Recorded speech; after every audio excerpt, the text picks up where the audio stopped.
मागण्याची अंमलबजावणी करणं आवश्यक आहे. ती अंमलबजावणी त्यांनी करावी. कारण उपोषणाच्या काळात 4थ्या दिवसापासून ऑटोमॅटिक तोंडाला पाणी यायला सुरू होतं. आज 2ऱ्या दिवसापासूनच ते सुरू झाले. कारण अगोदरच 2 दिवसापासूनचा प्रवास आणि 2 दिवसापासूनचं उपोषण त्यामुळे शरीराला जास्तीचा परिणाम होतो. त्यामुळे आज उपोषणाचा 2रा दिवस आहे. सरकारला आमचं सांगणं आहे, मागण्याची अंमलबजावणी हे तात्काळ करा. गोरगरीब मराठ्यांना सन्मान द्या, त्यांचा अपमान करू नका. आम्ही तुमचे काही मंत्री म्हणतील आम्ही एकाचं काढून एकाला देऊ शकत नाही. आम्ही त्यांचं काढून आम्हाला द्या म्हणत नाही. तुम्ही गैरसमज पसरू नका. महाराष्ट्रात आमचं आहे ते आम्हाला द्या म्हणतोय. त्यांचं काढून घेणं म्हणजे काय? ओबीसीला उदाहरणार्थ 32% आरक्षण आहे, त्यांच्यातलं 20% आम्ही काढून घेणं, मग त्याला काढून घेणं म्हणते. तर त्यांना 10%च ठेवणं, याला काढून घेणं म्हणते. मंत्री संभ्रम निर्माण करते. आम्ही 32% ओबीसी आरक्षणातलं 20% मराठ्याला काढून द्या ओबीसीचं असं म्हणत नाही. 10%च ओबीसी आरक्षण 32%तलं ओबीसीला ठेवा असं आम्ही म्हणत नाही. आम्ही म्हणतोय आमच्या ज्या नोंदी आहेत त्या ओबीसी आरक्षणात घ्या. आम्ही ओबीसीतच आहेत. मराठा आणि कुणबी हा एकच आहे, हे आमचं म्हणणं आहे. हे सरकारनं समजून घ्या. संभ्रम निर्माण करू नका आणि राज्य अस्थिर करण्याचं काम मंत्र्यांकडून होऊ नये ही अपेक्षा आहे. तुमचा 2रा प्रश्न होता की पोरांच्या बाबतीचा. पोरांना माझी सगळ्या विनंती आहे, तुमच्या गाड्या पोलिसांनी दिलेल्या पार्किंग मध्ये लावा. पोलिसांना कोण बोलतोय कशाला? पत्रकार परिषद चालली तरी बोलतोय. तो त्यावेळेलाच आलेला का? फक्त काय करायचंय काय नाही करायचं हे असले पक्षाने पाठवलेले असते. ते त्यांना काय देणं घेणं नाही. काय सांगितलंय काय करायचं. माणसं बोलत असले तरी पण त्यांनी काय सांगितलं हे ऐकून लोकांना सांगायचं नाही. फक्त तिथं जाऊन आरडायचं. यांनी केव्हा मुंबई बघितल्या नसती. यातले पक्षाचे चमचे असते ते, आणि आपल्या चमच्या अवलादीमुळं आपल्या गोरगरिबांच्या भविष्यावर अडचण येते. कारण यांना कधी समाज बाप नाही वाटला, यांना नेतेच बाप वाटले थांबशे. म्हणून आमच्यासारख्या 7 करोड गरीब मराठ्यांचं वाटलं झालं. आम्हाला आरक्षण पाहिजे, राजकारण नाही करायचं. आणि मुख्यमंत्र्याला नेमकं राजकारण करायचे, आरक्षण द्यायचं नाहीये. ज्या ज्या स्पॉटवर पोरं असतील त्यांना विनंती आहे, संयम धरा, वाट बघू आपण. शांत राहा, आपण वाट बघू. रस्ते तुम्ही रस्त्याला गाड्या लावण्याऐवजी त्यांनी सरकारनं आणि पोलिसांनी दिलेल्या मैदानावर लावा. माझी विनंती आहे तुम्हाला. आता सगळ्या मुंबईत मराठी झाले, कारण मुंबईत त्यांनी बघू नये येऊ नये का? ते काही वाईट करणार नाही, शब्द आहे माझा. आणि पोरांना सांगणं आहे, अजिबात वाईट करायचं नाही. आता सगळ्या मुंबईत मराठी पसरले. फक्त वाहन सुरक्षित लावा, पोरांना माझं सांगणं आहे. मला वाटतं त्या बीपीटी का काहीतरी मस्जिद बंदर जवळ तिथलं एक ग्राउंड आहे, त्या ग्राउंडला लावा. इथून 3च किलोमीटर ते ग्राउंड आहे. त्याच्यानंतर कॉटन ग्रीन म्हणून आहे शिवडीला, 2-4 किलोमीटरवर आहे. इथून पायी येऊ शकता, जाऊ शकता, रेल्वेने येऊ शकता. तिथं लावा. ए शेड म्हणून खूप मोठी पार्किंग आहे शिवडीला. तिथं तिथं पण लावा. तुम्ही जर गाड्या व्यवस्थित तुमच्या सुरक्षित लावल्या ना, तुम्ही जरी आझाद मैदानाला आले किंवा इकडं तिकडं बाप्पाच्या पाय पडून आले किंवा इकडं तिकडं फिरून आले, तर तुम्हाला पुन्हा तुमच्या गाडीपाशी जाऊन जेवण करता येईल, पाणी पिता येईल. पाऊस आला तर तुम्हाला तुमच्या गाडीत झोपता येईल. म्हणून ह्या गोष्टी समजून घ्या. तुमच्या गाड्या पार्किंगला लावा. आणि इथून वाशीचं मैदान जास्तीत जास्त 20-22 किलोमीटरवर आहे फक्त. तिथं काही गाड्या लावा. आणि रेल्वेनं 5 रुपये घेते आझाद मैदानला यायला. आझाद मैदानावर तुम्ही 1-2-3 मिनिटात चलत येता. त्यामुळं काही जणांनी तिकडं वाशी मार्केटला गाड्या लावा आणि तिथं सगळं व्यवस्थित होत आहे.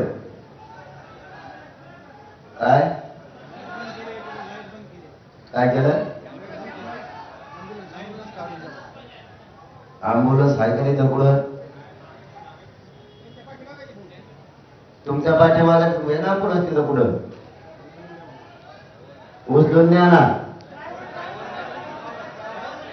ड्रायव्हर रे, डॉक्टर आहेत ना, डॉक्टर जाऊन तिकडे. आपले डॉक्टर आणले का? आपले डॉक्टर घरी झोपले का? गेले का? जा लवकर, डॉक्टर यायला लागले रे बरोबर. आपण बरं का काय ॲम्ब्युलन्स सांगा ना, सांगितलं होतं ना. कुठे येतं मग? आली काय? ते एका जागेवर 2-4 ॲम्ब्युलन्स लावून ठेवा. तिकडे आपल्या आताच लावून ठेवून म्हणा, म्हणजे तिथं तपासता येईल. आपल्या पोरांनी सगळ्यांनी इथं जे ग्राउंडवर आहेत त्यांना सांगतो, तुम्हाला जर कोणाचा फोन आला तर त्यांना सांगा तिकडं मार्केटला गाड्या लावा आणि पायी या. शांततेत आंदोलन पार पाडून जिंकायचंय, समजून घ्या. गोंधळ घालणाराचा काय उद्देश आहे मला नाही माहित, पण त्या गोंधळ घालणाऱ्याला सांगा की तुम्ही आंदोलनाची दिशा शांततेत ठेवा. सध्या बघू ना मजा किती दिवस काय करते ते देत का नाही, त्यांची काय इच्छा आहे. संयमानं शांततेनं राहा, सगळे माझी विनंती. आता कुठं आहे?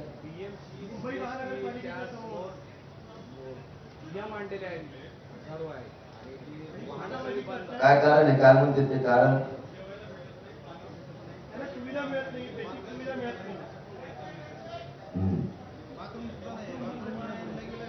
मग आता ते देणं तर काम आहे ना. बीएमसीचा कोण असतो इथं? आयुक्त असतो का इकडं? मग आयुक्ताचं काम आहे ना. पोरं वैतागले बीएमसीच्या आणि महानगरपालिकेच्या. आणखी पुढं बीएमसी महानगरपालिका एकच असत. सीएसटी बीएमसीच्या समोरचे आणि सीएसटीच्या समोरच्या पोरांना विनंती आहे, शांततेनं घ्या. नका मिळू देऊ. तुम्हाला जेवायला मिळालं नाही, तुम्हाला पाणी मिळू द्या नाही मुख्यमंत्री, कारण प्रशासक बसलेला असणार आहे सध्या. त्याच्यामुळे कंट्रोल सगळा मुख्यमंत्र्याचा असणार आहे. पण कधी ना कधी वेळ बदलत असती. तुम्ही रिटायर जरी झाले तरी आयुक्त साहेब सुट्टी देणार नाही, कारण मराठ्याच्या पोराचं पाणी तुम्ही बंद केलं. तुम्हाला वाटत असेल मी नोकरीला मला कोणी काही करीत नाही, पण चांगल्याला जिरलेली आहे तर तुमचा काहीच विषय नाही. कधी ना काही बदल होत असतो. त्या टायमाला सगळा हिशोब होणार आहे. त्यांचं नाव फक्त लिहून ठेवा, बीएमसी आयुक्त कोण आहे. आपल्याला कामाला येईल 10 वर्षांना 20 वर्षांना रिटायर झाल्यावर का होईना. मुख्यमंत्र्यांचं ऐकून आमच्या पोराचं पाणी बंद केलं, बाथरूम बंद केले, दुकानं बंद केले. त्या बीएमसीच्या पोरांना तिथं जमलेलं आहे. आणि आणखी पुढे जमले सीएसटी कशी जमलेल्या पोरांना विनंती, होऊ दे हाल. बघू किती दिवस आपले हाल करते. तुम्ही आपला आझाद मैदानाला या. तिथं शांतता ठेवा. पोलिसांनाही सांगतो, पोरांना डवचू नका, विनाकारण त्रास देऊ नका. कारण पोरं तुमच्याच सरकारनं मुख्यमंत्र्यांना पाणी जेवण म्हणजे का तुमच्या पदरचे नाही. तुम्ही हॉटेल बंद करायला लावले, बाथरूम बंद करायला लावलेत म्हणून ते पोरं वैतागलेत असं मला पत्रकार बांधवांनी सांगितलं. मला तर काय माहित नाही. मग जर तुम्ही मराठी कचरा म्हणून जर ही भावना मुख्यमंत्र्याची असेल तर महाराष्ट्रातल्या मराठ्याच्या भाजपमधल्या काम करणाऱ्या मराठ्यांनी समजून घ्या, तुमचा मुख्यमंत्री गोरगरीब मराठ्यांच्या पोराला मुंबईत आल्यावर किती त्रास द्यायला लागलाय. पोरांचं रात्रीपासून पाणी बंद केलंय, हॉटेल बंद करायचे सांगितले, अंधारातून बाथरूम बंद करायला सांगितले. म्हणजे लवकर मराठा समाज कदर आणि माघारी जाईल. मुख्यमंत्री साहेब तुमच्या डोक्यात आणखीन गैरसमज काढून टाका. तुम्हाला योग्य संधी आली, तुम्ही त्या संधीचं सोनं करा, मराठ्यांचे मन जिंका आणि मराठ्याला आरक्षण देऊन टाका. हे मराठे कधीच तुम्हाला विसरणार नाही. देव आणखीन दुसऱ्या दिवशीचा उपोषणाचा दिवस आहे, तुम्हाला शब्द देतो. आणखीन तुम्ही मराठ्यांचा संयम बघू नका, मराठ्याला वेठीच धरून त्याचं वाटोळ करू नका. तुमच्या हातात संधी आहे, संधीचं सोनं करा आणि याला द्या. तुम्हाला वाटत मी हानीन मारी, तुमच्या आयुष्यातला सगळ्यात मोठा वाईट दिवस तेव्हा असेल तुम्ही जर पोरांना हाणलं तर तुमच्या मुलं अडचण येणार आहे. अमित शहा साहेबाला पण आणि मोदी साहेबाला पण अडचण येणार आहे. हे पण शब्द ध्यानात ठेवा. डाग लागणार आहे त्यांना तुमच्यामुळे.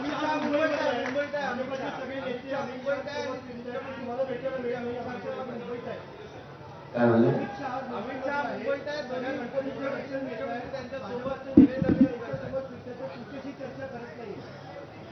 हा मग आता आम्ही शांततेचा मार्गाने चालणार आहे. आणि सरकार म्हणजे थोडक्यात देवेंद्र फडणवीस म्हणजे लोकांच्या भावनेवर वेदनेवर मीठ सोडणारा माणूस.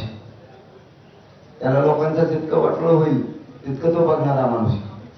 हो ना, त्यांच्या संग हिंडल, सगळ्या देवदेव गणपतीचं दर्शन घेत, त्या कोण केंद्रीय मंत्री आला दिल्लीवर त्यांच्यासोबत हिंडल. मराठ्याच्या मागण्याकडं वेळ नाही लक्ष द्यायला.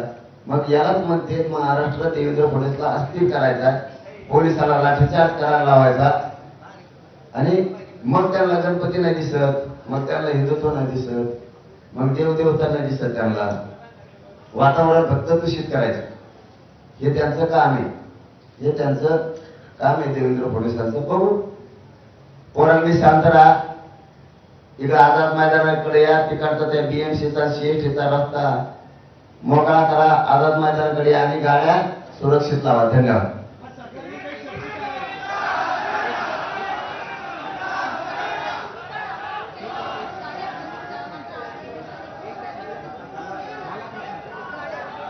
मी गाड्या घेऊन जा बोललो पण मार्केटला मैदानावर त्यांची मुंबई काल जाम झालती. गाड्या मैदानाला नेऊन लावून मुंबई मोकळी करा, मुंबई आपली आहे. मी काय गाड्या घेऊन त्यांना उलट सांगितलं नाही तिकडे घेऊन जा गावाकडं. हे सरकारनं पसरलं. आपल्याला मुंबई सांभाळायची, रोडवर लावलेल्या गाड्या मैदानावर लावा आणि मोकळं करा असं बोललेलं. त्याचा गैरअर्थ केला आणि मी सांगितलं की मुंबई मोकळी करा. नुसते पै माणसं चालली आणि काय अडचण होती का? मुंबईत पै माणसं चालली आणि काय अडचण आहे का? गाड्या घेऊन अडचण होती म्हणून सांगितलं की गाड्या मैदानाला लावा. आणि आजही पोरांना सांगतो गाड्या मैदानाला लावा. गाड्यामुळे पॅक होईल तर मुंबई जाम होईल. काल जाम झाली आपण मोकळं केलं.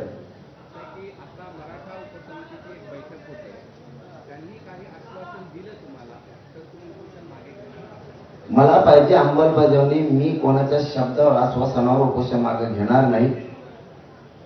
फक्त पुन्हा एकदा सांगतो, तुमची आडामोठी भूमिका अकराताळेपणा मुख्यमंत्र्यांनी थांबवा. पोराला फक्त माझ्या बोर्ड लागता कामा नाही हे मात्र तुम्ही समजून घ्या. पुन्हा राज्य अस्थिर करू नका हे ध्यानात ठेवा. राज्य जर अस्थिर झालं रे बाबा तर जबाबदार मुख्यमंत्री देवेंद्र फडणवीस असणार आहे. महाराष्ट्रात तुम्ही मुंबईचा विचार करता तर महाराष्ट्राचं क्षेत्रफळ हे खूप मोठं आहे. लोकसंख्येनं, महसूलनं, संख्येनं सुद्धा आणि राजकारणासाठी सुद्धा. नुसती मुंबई तुमची नाहीये. तुमच्या मुंबईने तुम्हाला मुख्यमंत्री केलं तर माझ्या महाराष्ट्राने केलेले अशी दुही निर्माण करू नका देवेंद्र फडणवीस. मुंबई मही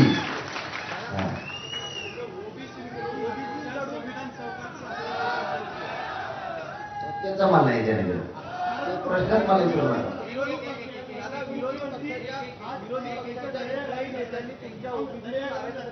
पाठिंबा दिला नाही. एकीकडे विरोधी पक्ष देखील ओबीसीतून आरक्षणाला पाठिंबा देत नाही आणि एकनाथ शिंदे यांनी स्पष्ट केलं होतं की कायद्याच्या चौकटीत आरक्षण तुम्हाला देणार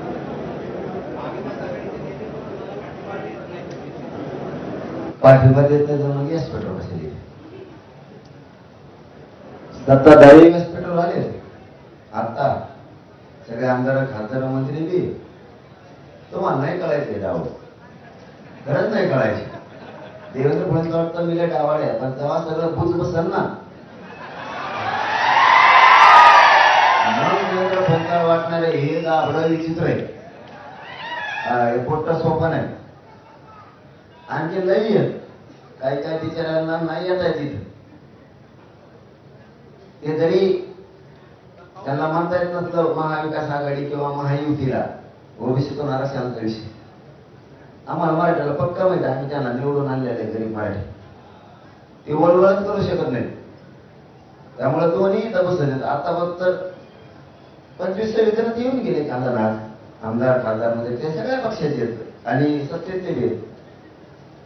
त्याचं टेन्शन नाहीये मला. मला टेन्शन येत आहे गोर गरिबांना फडणवीस का अडवतो. काय मिळणार आहे राज्य असतील करून? सत्ता पुन्हा मिळणार आहे?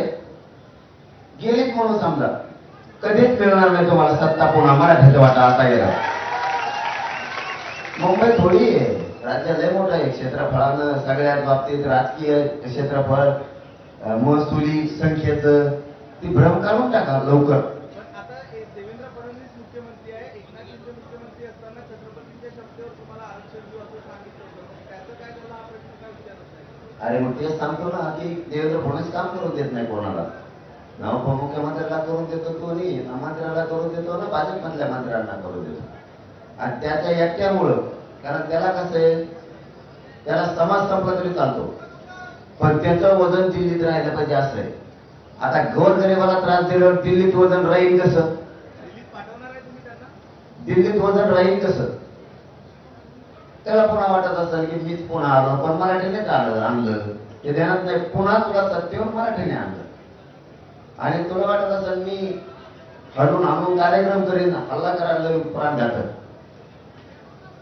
ते डोक्यातला काढून टाकलेलं बरं नाही. कारण प्रत्येक वेळेस लोक नुसते मार सुद्धा खात नसतील. मग कारण आम्ही संयमी, आम्ही काय जन्म तुमचा मार खायला घेतला. आमच्या आईला अंगावर राहू.